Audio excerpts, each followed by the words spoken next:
Monsieur le Président, si vous êtes au-dessus de loi, qui est au-dessus de vous? Vox Dei, Vox Populi. Le peuple de Côte d'Ivoire est au-dessus de vous.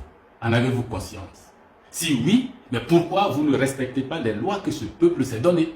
Qu'est-ce qui vous permet à vous de vous mettre au-dessus des lois alors que vous avez prêté serment de respecter la Constitution et de vous soumettre aux lois? Et vous avez même conclu que si jamais vous n'étiez pas capable de respecter cela, que le peuple de Côte d'Ivoire vous fasse subir la rigueur des lois. On n'en est pas là, on en est même loin.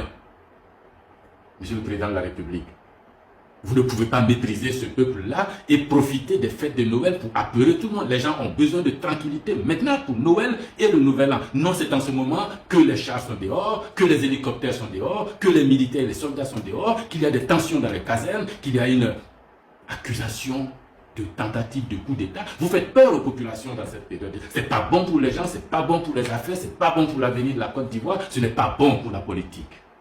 Nous avons besoin de tranquillité. Mais au-delà de ce phénomène, est-ce que vous respectez vraiment le peuple de Côte d'Ivoire? C'est vous qui disiez sur le perron de l'Élysée là-bas que le franc CFA était une des meilleures monnaies du monde parce que vous avez été DGA du FMI, vous avez été gouverneur de la Banque centrale, vous êtes gouverneur honoraire et quand vous dites que le franc CFA est bon, on doit l'accepter comme tel.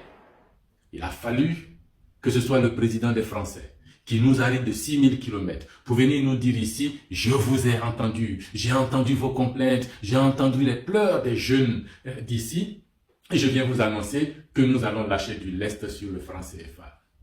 Comme pour nous passer le message suivant, le conservatisme de ces choses néocoloniales, peut-être ne vient pas seulement de la France, mais aussi de nos chefs d'État, parmi lesquels le président Alassane Ouattara en tête de pont.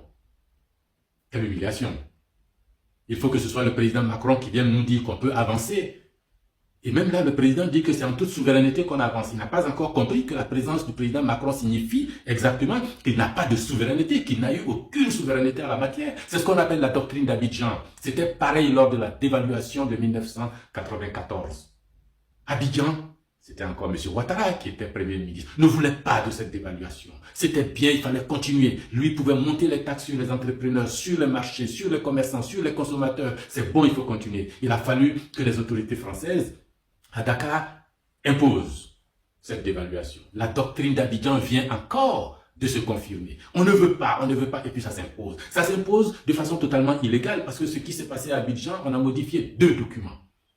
Le document qui dit qu'il y a des Français qui doivent participer au conseil d'administration des instances de l'UEMOA, c'est l'accord de coopération qui lie l'UEMOA à la France. On l'a modifié. Mais pour que cette modification se fasse, il aurait fallu qu'il y ait les chefs d'État et de gouvernement, ou alors les chefs de gouvernement, ou même les ministres. Pas un président de la conférence du Conseil des ministres, mais tous les ministres des pays, parce que ce sont eux qui ont signé l'accord précédent de coopération.